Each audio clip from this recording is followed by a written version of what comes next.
My name is Krystle Hensley. I was diagnosed at 27 with breast cancer. And then 3 weeks later, I found out that I'm also BRCA1 positive. In June of 2016, I found a lump in my right breast. I initially thought that it was hormonal changes because I was around my menstrual cycle. So I waited a month, and in July, the beginning of July, it was still there. So I decided to go into the gynecologist just for him to check it.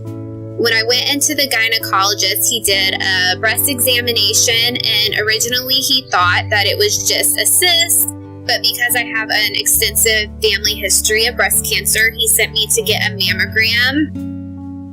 When I went to get the mammogram, they did a mammogram and an ultrasound, and while I was waiting, the radiologist came in and he let me know that he did see something on the mammogram and the ultrasound. And he wasn't quite sure what it was. It could be cancer or it could not be cancer.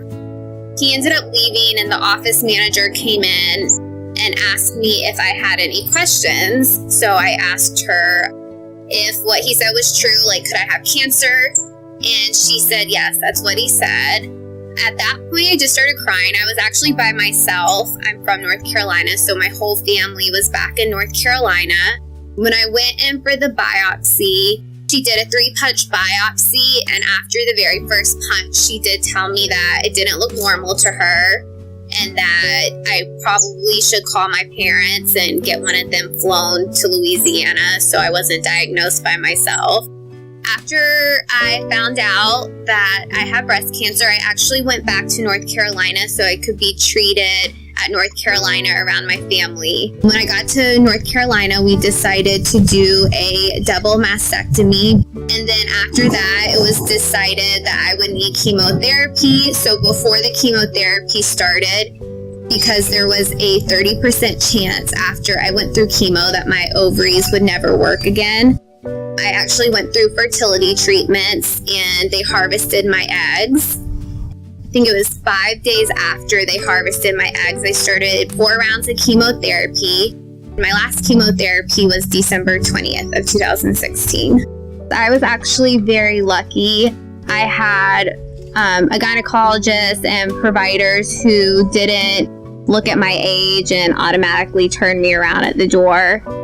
Since I was diagnosed, though, I've met a lot of young females who initially saw doctors who told them that they were too young to have breast cancer, and they sent them away, and 6 months later they came back with stage 3 or stage 4 breast cancer. One of them's actually 18 years old. I have a second cousin who was 25 when she had breast cancer, and when she first noticed a lump in her breast and she went to the doctor and he told her the same thing, that she was too young, so he refused to even do a mammogram on her. She came back, I believe it was almost a year later, because she had lost a lot of weight and she was having other symptoms, and she was diagnosed with stage 4 breast cancer.